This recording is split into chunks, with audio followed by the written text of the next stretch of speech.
E aí pessoal, o assunto hoje é gráfico. Recentemente tem se falado muito sobre isso aqui no Brasil e realmente é um assunto bastante importante. Considero que todos os profissionais e pais devem saber quais são os gráficos típicos da análise de comportamento aplicada e como interpretá-los. Então vou fazer um resumo de interpretação de cada um dos gráficos e se vocês quiserem a gente pode fazer um segundo vídeo pegando algum gráfico mais detalhadamente, tá bom? Então vamos lá para os tipos mais comuns de gráficos na terapia ABA. Bom, pessoal, o gráfico mais comum dentro da terapia ABA é o gráfico de linhas. Ele é utilizado tanto para demonstrar evolução no treino de tentativas discretas, a gente vai mostrar um gráfico como esse, como na maior parte dos delineamentos experimentais dentro da ABA. Então, vou mostrar para vocês aqui dois tipos de gráficos de linha. Um que a gente espera uma curva ascendente e um que a gente espera uma curva descendente. O que isso significa? Curvas ascendentes são comportamentos que a gente quer que aumentem de frequência, ou seja, comportamentos adequados. Curvas descendentes são de comportamentos que a gente espera que reduzam de frequência, ou seja, comportamentos inadequados. E é bem importante nesses gráficos a gente olhar algumas variáveis, dentre elas a mais importante é a tendência dos dados, ou seja, os dados estão indo para cima, se estão indo para baixo ou se estão estáveis. Okay? E aí, claro, quando o comportamento é adequado, a gente quer que a linha esteja indo para cima, que a tendência seja de subida, e quando o comportamento é inadequado, que a tendência seja de descida. Nos gráficos de linha dentro da área, sempre existe uma regra a ser seguida. No eixo X, ou seja, no eixo horizontal, tem datas ou sessões, e no eixo vertical ou eixo Y estão algum tipo de dado sobre o comportamento. A frequência dele, quantidade de ocorrência, intensidade, enfim. Sempre segue essa regra, tá bom? Então vamos olhar primeiro esse gráfico aqui que mostra o comportamento que deveria ampliar, que deveria ser aumentado. Então vocês estão vendo aí 13 gráficos juntos da Erica, do Cooper e do James, que se referem à capacidade deles de iniciar a atenção compartilhada, tá? Então na primeira parte, antes dos tracinhos, está escrito baseline, que é a linha de base, e depois post-training, que é o pós-treino. A gente pode ver claramente como na linha de base o comportamento de iniciar a atenção compartilhada era muito menor do que no pós-treino, indicando um sucesso da intervenção. Tá? E como é que a gente pode reconhecer isso? Se vocês olharem na linha de base, a frequência do comportamento está em torno de 60% e no pós-treino está em torno de 100%, ou seja, uma evolução clara do comportamento a ser ensinado de iniciar a atenção compartilhada. Os dados se repetem quase que da mesma maneira para a Erica, para o Cooper e para o James, ok? Então, está aí um exemplo maravilhoso de um gráfico de linha organizado num tipo de delineamento experimental que a gente chama de linha de base múltipla. Por quê? Tem três linhas de base, a da Erica, a do Cooper e a do James. E a gente consegue ter controle experimental comparando os resultados de cada um com os outros. Veja, quando a intervenção foi iniciada para a Erica, ainda não tinha sido iniciada para o Cooper. Então o Cooper não teve melhoras. Quando a intervenção foi iniciada para o Cooper, ele passou a ter melhoras. Enquanto isso, o James não tinha intervenção. E aí, quando a intervenção é iniciada para o James, ele também tem um resultado maravilhoso. Esse tipo de gráfico de linha, e especificamente de linha de base múltipla, mostra o controle experimental comparando a linha de base de cada um com a intervenção de cada um também. Bom, agora a gente vai ver um gráfico de linhas de um comportamento que a gente quer que seja reduzido num delineamento diferente, o que a gente chama de delineamento de reversão ou delineamento AB-AB. Por que AB-AB? Porque a gente vai intercalando entre as condições de linha de base, que equivale a A, e de intervenção, que equivale a B. Okay? Então vamos ver o que a gente está olhando aqui para o gráfico. A gente está vendo a quantidade de comportamentos interferentes do Charlie na linha de base, ou seja, no que está acontecendo antes da intervenção ser feita e depois que o reforçamento não contingente, o NCR, acontece. Tá? Então, como vocês podem observar, na linha de base o comportamento está alto, mas quando vai para o NCR, para a intervenção, o comportamento desce um bocado. Chama de delineamento de reversão, porque a gente vai voltar para a linha de base, vai retirar a intervenção, e olha aí como o comportamento aumenta de novo. E quando a gente volta mais uma vez para a intervenção, AB, o comportamento cai de novo, mostrando um sucesso do reforçamento não contingente para reduzir o comportamento interferente do Charlie, tá bom? Notem também como a tendência da linha nas intervenções é sempre de diminuir, e como o nível dela está baixinho também, isso indica o sucesso da intervenção. Então, de maneira resumida, a gente conseguiu ver dois gráficos de linha, um que a gente espera ascendência, outro que a gente espera redução, e ainda conseguimos ver dois tipos de delineamento, o de linha de base múltipla e o de reversão, que são bem comuns na terapia ABA. Vamos para outro tipo de gráfico agora. O segundo tipo de gráfico que a gente vai discutir é o gráfico de barras. Ele não é exatamente comum na terapia ABA, mas é um gráfico que todo mundo conhece bem. Na nossa área, ele tem a vantagem de apresentar dados de maneira bem resumida e concisa, permitindo que a gente compare diferentes condições ou diferentes clientes rapidamente. Não permite que a gente tenha uma visão, como no gráfico de linhas, uma visão longitudinal, acompanhando dia a dia o que está acontecendo, mas ainda assim é efetivo para nos mostrar resumos. Então, o que vocês estão vendo aí é um gráfico de avaliação de preferência que mostra a quantidade de vezes que cada estímulo foi escolhido pelo cliente que estava sendo avaliado. A gente consegue observar que o item balão foi escolhido muitas vezes, cerca de 8 vezes, o que é considerado então um item de alta preferência devido à grande quantidade de seleções. Por outro lado, o item quadrado, um brinquedinho quadrado, não foi selecionado nenhuma vez, o que indica uma preferência muito baixa.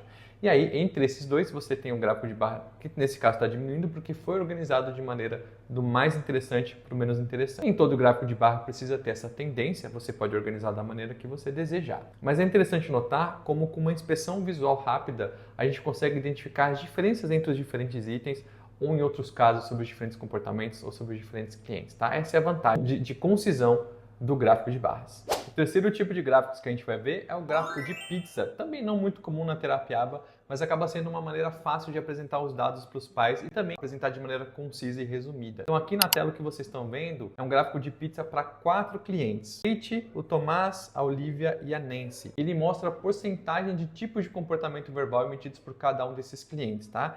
Então o que está em verdinho são intraverbais, o que está em azul são mandos, em vermelho ecoicos e em amarelo tatos, para todos os 4. E aí o que a gente consegue ver com esse gráfico? A porcentagem de cada ocorrência desses comportamentos para cada cliente. Então vamos pegar aqui o de Tomás, que está mais fácil de ver. Olha como ele conseguiu praticamente 25% de emissão de cada um dos operantes. O que isso indicaria para nós? Que ele tem uma boa distribuição de operantes, ele está conseguindo falar um pouco de cada coisa. Vamos comparar com o gráfico de Olivia. Olha aí, ela teve um mando apenas e 21 ecoicos, ou seja, deu aí 95% de ecoico e 4,5% de mando e nada de intraverbal e nada de tato, ou seja, um repertório muito mais reduzido. É interessante notar eles comparativamente, mas a gente poderia olhar para cada um dos dados de modo isolado. Então é esse que o gráfico de pizza faz.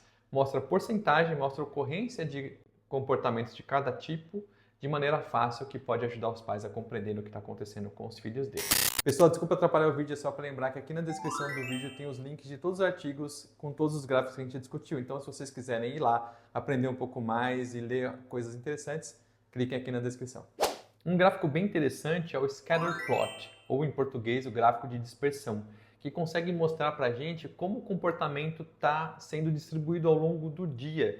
Ele é usado principalmente em avaliações descritivas do comportamento para a gente ver em que momento do dia ou em que situações ocorrem mais comportamentos interferentes. Então, o gráfico que a gente está olhando aí é da Joan e fala quantas vezes ela atacou as pessoas ao longo do dia. Eu vou ajudar vocês a interpretar. Como vocês podem ver, no eixo X, na linha horizontal, estão os dias da semana. M representa a segunda-feira, W representa a quarta-feira e o tracinho no meio deles representa a terça-feira e assim por diante. E no eixo Y está o horário do dia, então começa aí das 8 da manhã até as 9 da noite. Os círculos fechados representam momentos em que a Joan atacou as pessoas pelo menos 2 vezes dentro de 30 minutos. E os quadradinhos brancos representam um ataque único. A gente consegue ver, ó, dentro da avaliação inicial, quantas vezes a Joan atacou, e a gente pode ver que a maior parte dos ataques acontece entre 1 e 3 da tarde, entre 1 e 4 da tarde, o que pode indicar que deve ser o momento da intervenção ou deve ser o momento em que ela está na escola ou coisa do tipo. Depois, a gente tem um segundo quadro que mostra o que acontece com o comportamento dela depois da intervenção e a gente consegue ver uma redução muito grande no comportamento. E o terceiro quadro é um follow-up depois de um ano em que praticamente não há mais comportamentos interferentes. Tá? Então, obviamente, uma intervenção bem sucedida. É interessante notar como aqui a gente não tem acesso à função exata do comportamento ou explicações mais detalhadas, apenas uma distribuição da ocorrência desse comportamento ao longo do dia. Então, é um gráfico muito útil para a gente tentar identificar o que no dia a dia da criança está produzindo efeitos negativos, nesse caso o gráfico da Joana. Pessoal, vou falar para vocês agora do registro acumulado, que é um gráfico que nem é muito comum na análise de comportamento aplicada. Ele ficou muito famoso com o Skinner na análise experimental do comportamento, mas ocasionalmente ele é feito também na área da aba. Então o gráfico que a gente está vendo aqui mostra a quantidade de mandos por informação, perguntar como, tanto para o Josh quanto para o Doug. E o que acontece nesse gráfico? É um gráfico que nunca vai para baixo, porque as respostas são sempre somadas umas às outras. Então se eu num dia aprendi uma e no outro dia aprendi duas, o gráfico vai pular de uma para 3, porque eu vou somar uma do primeiro dia com as duas do segundo dia. E se depois eu aprendi 4, vai pular do 3 para o 7, porque eu vou sempre acumulando as respostas, por isso que ele chama assim. E é sempre importante nesse gráfico a gente ver a curvatura. Quanto mais de pé está a curvatura, mais frequente está o comportamento. Quanto mais deitadinha, assim, estável está a curvatura, menos frequente é o comportamento. Tá? Então o que a gente está vendo aqui? O gráfico acumulado de respostas que precisaram de ajuda para ocorrer, o losango preto, de respostas que não precisaram de ajuda para ocorrer, o losango branco. E os quadrados pretos indicam momentos em que não há motivação para o pedido, por isso que está sempre muito baixo. Então, para ambos, a gente consegue ver uma resposta inicial muito rápida nos mandos com ajuda e progressivamente um aumento das respostas sem ajuda. E notem que quando as respostas sem ajuda começam a ocorrer, as respostas com ajuda diminuem de frequência. A gente consegue ver isso porque a curva vai achatando, ela começa bem íngreme e ela vai achatando. Então, mais uma intervenção bem-sucedida que mostra esse gráfico tão importante para a nossa área experimental, porém um pouco incomum para a nossa área aplicada. O último gráfico sobre o qual eu vou falar também é um gráfico de linhas, mas vou mostrar ele aplicado a uma tentativa discreta, porque é um gráfico muito comum da gente apresentar para os pais dos nossos clientes. E é importante que vocês consigam fazer isso, mas também consigam compreender. Então a gente está vendo aqui um gráfico da porcentagem de respostas independentes em cada sessão. E como é um gráfico de ensino, a gente espera, obviamente, que a linha esteja subindo.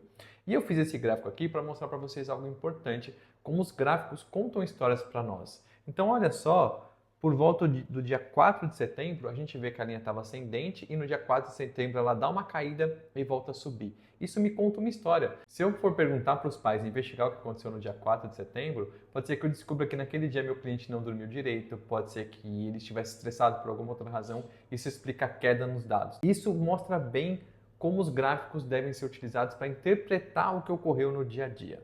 Tá? Então esse é um gráfico muito claro que mostra felizmente a evolução do nosso cliente. Pronto, pessoal, então esses são os gráficos mais comuns. Ainda tem outros, eu deixei de fora o Standard Acceleration Chart e alguns outros que são bem incomuns, tá bom? Se vocês gostaram e quiserem saber como interpretar algum desses gráficos com mais detalhamento, vocês dizem que a gente faz, tá bom? Espero que vocês tenham aprendido um bocado. Lembrem de apresentar para os seus clientes os gráficos de evolução deles. E pais, lembrem de cobrar dos seus terapeutas esses gráficos, certo? Se vocês quiserem ajuda para fazer esses gráficos ou de supervisão, vocês sabem que vocês podem contar com a gente.